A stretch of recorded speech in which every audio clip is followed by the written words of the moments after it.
when he used Matthew here, and that Matthew here কৈছে parfenio. Matthew here কৈছে Greek word parfenio. Matthew আছিলে এজন Jews. তেওঁ তিনটা ভাষা গম পাইছিলে, গ্ৰীক, হিব্ৰু এণ্ড আৰামিক। আৰু মেথিউৱে এই ভাষাটো ইয়াত পাৰফেনিও ইউজ কৰিছে। এই কৈছে যে মৰিয়ম টোটেলি ভাৰ্জিন আছিল। তাৰপিছত হিব্ৰু যেতিয়া ঘূৰি আহিলে, তেওঁ সপোন দেখি ক'লে, ডাভিডৰ সন্তান জোচেফ, তোমাৰ ভাইজা মোৰ গ্ৰহণ কৰি ভয় নকৰিবা, তুমি ভয় নকৰিবা, কিয়নো তেওঁৰ গৰ্ভ পবিত্ৰ আত্মাৰ যোগেদি হৈছে। See, now সৃষ্টিকৰ্তা যীশু খ্ৰীষ্ট আপোনাৰ আৰু মোৰ পাপৰ নিমিত্তে, পাপৰ ক্ষমাৰ নিমিত্তে, আপোনাৰ আৰু মোৰ কাৰণে তেওঁ পবিত্ৰ আত্মাৰ যোগেদি মেৰী গৰ্ভৱতী হ'ল।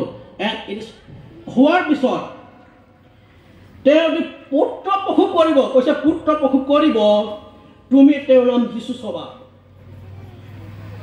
যীশু থবা, কাৰণ তেওঁ পাপৰ কাৰণে ত্ৰাণকৰ্তা। আজি যদি যীশু খ্ৰীষ্টৰ জন্ম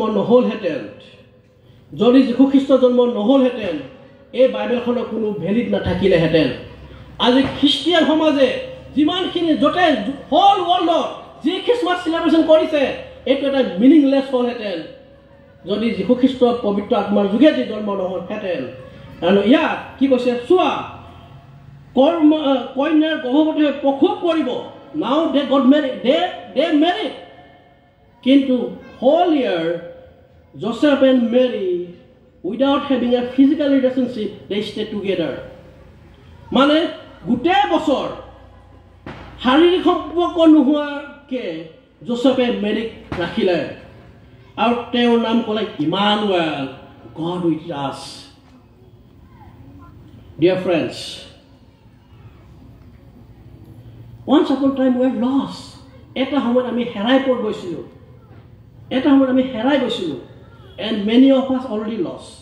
আৰু আমাৰ মাজত বহুতে হেৰাই গৈছে, আমাৰ মাজত বহুতে এতিয়াও যীশুক নাজানে।